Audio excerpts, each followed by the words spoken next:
यो कथ प्रारंभ हुच माँ गौरा बटे। जब हिमराज और माता मैनाल अपने घर में साक्षात भगवती अंश रूप में माता गौरा देवी के जन्म दीज। जब माता भगवती जन्म भो तो उनुक चिरी नाम पड़ी गो उमा। जब ठुल लाची तो धीरे धीरे उनके गौरा नाम है इस बाबू पुकारने है। एक दिन बात है कि गणेश जी नारद जी द्वार पर आई तो हिमराज राजा ने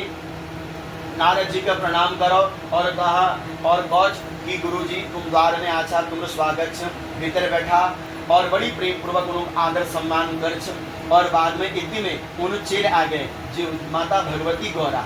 जैसी के गौरा आज तो गौरा के देखकर नारद जी मनी मन बैठे प्रणाम कर कि नहीं क्योंकि नारद जी का ये पत्तव है ये कोई साधारण चेल ना ये तो साक्षात माता जगदम्बा छ माता गौरा छ जो एक चेल बन गए हिमराज और मैना आंगन में खेल ले भगवती के प्रणाम कर तो राजा हिमवान और उनुक जो घरवाई भय रानी भय मैनावती उनुल को कि नारद जी तुम बड़े भाग्य हमने घर में आ रहा था हमने घर में यो 5 साल 7 साल जेल छे जरा तुम एक बार इन भाग्य में देख लियो कि मेरे चेली भाग्य कश घर परिवार कस मिल सुख संपत्ति कस रौन। जब नारद जी माता भगवती गौरा खाद के देख तो गौ ही माता मैना देवी ने हिमराज तुम्हारी यो चेल बहुत ज्यादा भाग्यवान छ और जब बैठे तुम्हारे घर में यो चेल आ रहे तब बैठे तुम्हारे पितृले बड़े प्रसन्न छन और लोग पर लोग जोले हो सब यो चेल तुम्हारे संवाद दिल मतलब बहुत भाग्यवान यो चेल छ। लेकिन ये चेली हाथ में एक दोष ने देखी नो। अब माता मैना के घबराहट है गए और पूछ कि नारद जी कस दोष छ मेरी चेली हाथ में। बोले कि तुम्हारे चेली ब्याह तो बहुत बड़ी जाग में होल लेकिन जिन्हों संग तुम्हारे चेली ब्याह होल उन्हों कोई घरबार नहीं होल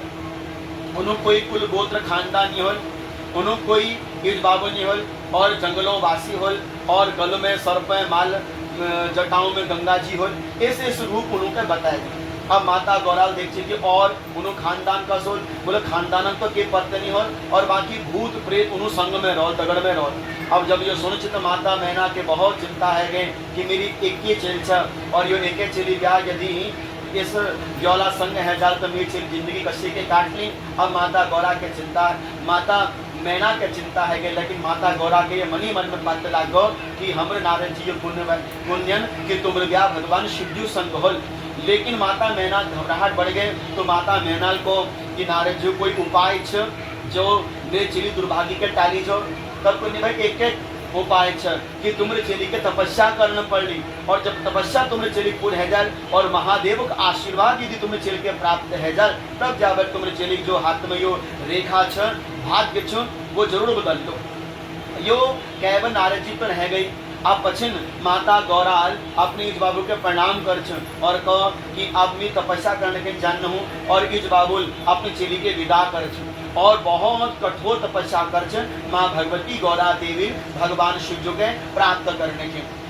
कठिन तपस्या करके कठिन तपस्या कर गए। जब महादेव प्रसन्न भयन तो महादेव माता गौरा जी अखिल प्रकट भयन और भगवान शिवजुल माता गौरा का कहो कि हे देवी तुम तपस्या अब फलीभूत है गए वरदान मांगो कि तुम की चेच तो माता भगवती भगवान शिव जी का कहो कि महादेव तुम्हारे कृपा हम पास सब कुछ अगर तुम हमको आशीर्वाद दीछा तो मैं तुम्हारे ब्योल और तुम हमारे दुल्हा बनकर हमारे इस बाबू आंगन के कृतार्थ करो अर्थ योचो कि मैं तुम्हारे संग ब्याह करना चाहूँ एली जी मिलियो तपस्या करें तो महादेव जी को ठीक है तुम्हारे तपस्या तुम्हारे मनोकामना जरूर सिद्ध हो और अपनी तपस्या पूरे करवे। माता गौरा देवी अपने घर में जैसी के पूछी तो इजत इस बाबुल अपने चेल खूब प्रेम कर लंबे टाइम बाद आज चेल आ रहे इस बाबुल को अच्छी चेली तेरी तपस्या पूर्ण है गए माँ भगवती को हो जा मेरी तपस्या पूर्ण है गए और जो मीके चेंज अब वो फल मीके प्राप्त है। जब माँ गौरा खुल है तो आज हिमवान और उनुक जो घरवाई भय रानी मैनावती आज उन दुयों अपनी चेली कन्यादान कर और अपनी चेली भगवान शिव जो संग ब्याही गए और भगवान शिव माता गौरा के लिए जावर अपने कैलाश पर्वत में रह गई। माधु माधु धीरे धीरे धीरे समय बीतीनी गो। अब एक दिन इस बाबू के अपनी चेली खूब याद आ गए निश्वास लग गो नाराज लग गए कि तू लंबा टाइम है गो आज तक हम चेली द्वार भेटने की न है दिल भेटने की नए है। जब इजब किज बाबू आंखों में आंसू आए तो जो माता गौरा अन्य भाई भाई हैं उन्होंने कहा कि जा तुम चिंता जन करिया, आले जाए हम अपने बहन के लीबर उनु और सब जितने भाई भाई सब इस बाबू के प्रणाम करवे जैसे कि कैलाश पूजन तो भगवान शिवजुल उन्होंने स्वागत कर छे और पूछो कि तुम्हें उन्होंने मूल कारण की छे। तब उन्होंने कहा कि हमारे इस बाबू के बहुत नारा लग रहे अपनी चेले जरा एक बार अगर हम द्वार भेट जाए बहुत बड़ी हो। माँ गौरा आप भगवान शिवजू के प्रणाम करवे अपने महक पे नहेंगे इस बाबू के भेटने के जैसे के द्वार में पूछी द्वारा पूछ कर छी इजल अपने चेले की आरती उतार छी भीतर लीवर गए और आज माँ गौराल देख छे कि इजल कोई अनाज भिजा रहे तो माता गौराल पूछ कि इजा यो अनाज कश बोले चेली यो अनाज पंचमी दिन जय के कुनी बरुड़ा पंचमी और पंचमी तीन भगवान शिवजू के अत्यंत प्रिय छ। ये बरुड़ा पंचमी दिन 5 प्रकार अनाज भिजाई जाती भाई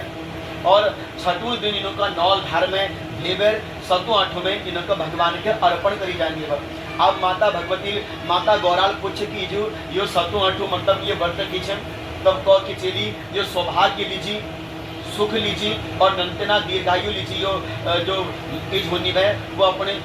ये सातों आठों व्रत धरनी में। तो माता गौराल ने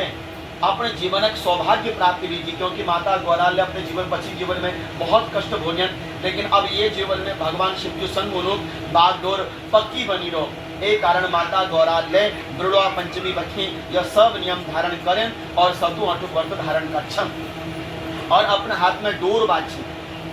सतु दिन वो हाथ में डोर बांधनी है किले क्योंकि जब स्त्री ब्याह है जानी भाई तो जो स्त्री भाग होनी है वो बो भाग होनी है। एक आदमी जो स्त्री छे फिर ये छे वो अपने वो हाथ में ये डोर के बांधने में और मंगल कामना करनी में कि हम सदैव दाम्पत्य जीवन सुखकारी बनी रहो। इस प्रकार माँ भगवती लियो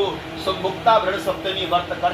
तब बटे आज तक हम लोक कुमाऊं पद्धति में सातों आठों व्रत को नहीं जय के विशेष रूपेण गौरा महेशक योग श्रेष्ठ कार्य व्रत मानी जाने है। जैसे कि माँ गौराल यह व्रत संपन्न करो वही व्रत फल हम सब और हमारी जौ के प्राप्त हो। बोलो श्री गौरा महेश भगवान की बोलो शंकर भगवान की नमः पार्वती पतये हर हर